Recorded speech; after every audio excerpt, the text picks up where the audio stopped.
Embrace the power of knowledge at Sanskriti University, ranked first in most promising university in engineering and management in India. Visit www.sanskriti. अब दिल्ली वाले ही इस बात का निर्णय करें कि क्या ये न्याय है, क्या ये सही है, क्या दिल्ली वालों को अपनी मेहनत की कमाई के इनकम टैक्स का हिस्सा मिलना चाहिए कि नहीं मिलना चाहिए।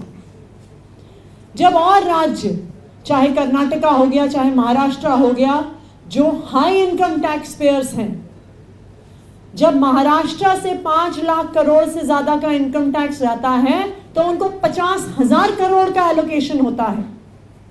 जब कर्नाटका से 2 लाख करोड़ का इनकम टैक्स जाता है तो उनको 30,000 35,000 करोड़ का एलोकेशन होता है। तो जब दिल्ली वाले 2 लाख करोड़ का इनकम टैक्स देते हैं तो हमें share in taxes, disaster response, loans, advances, infrastructure के लिए सब मिला के सिर्फ 1061 करोड़ क्यों मिलता है?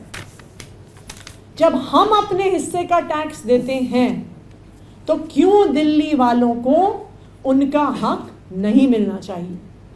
आज दिल्ली वालों के साथ भारतीय जनता पार्टी शासित केंद्र सरकार अंग्रेजों की तरह अत्याचार कर रही है कि जिस तरह से अंग्रेज भारत आते थे, भारत का जो पैसा है वो टैक्स के तौर पर लेकर जाते थे और फिर अपने देश के विकास के लिए लगा देते थे। भारत में कुछ नहीं लगाते थे, भारत को टुकड़े मिलते थे, क्रम्स मिलते थे।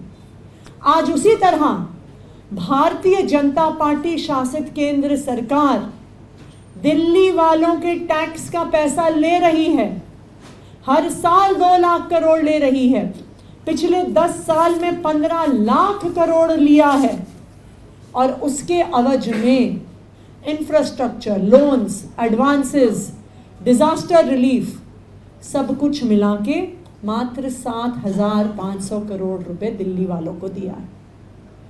तो अब मैं दिल्ली वालों की तरफ से भारतीय जनता पार्टी शासित केंद्र सरकार से पूछना चाहती हूँ कि दिल्ली वालों के साथ अन्याय क्यों? दिल्ली वालों को अपने हक का पैसा क्यों नहीं मिलता?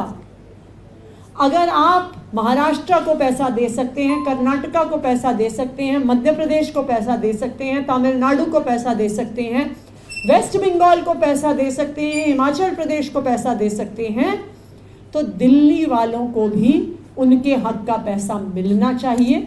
ये दिल्ली वालों की मांग है।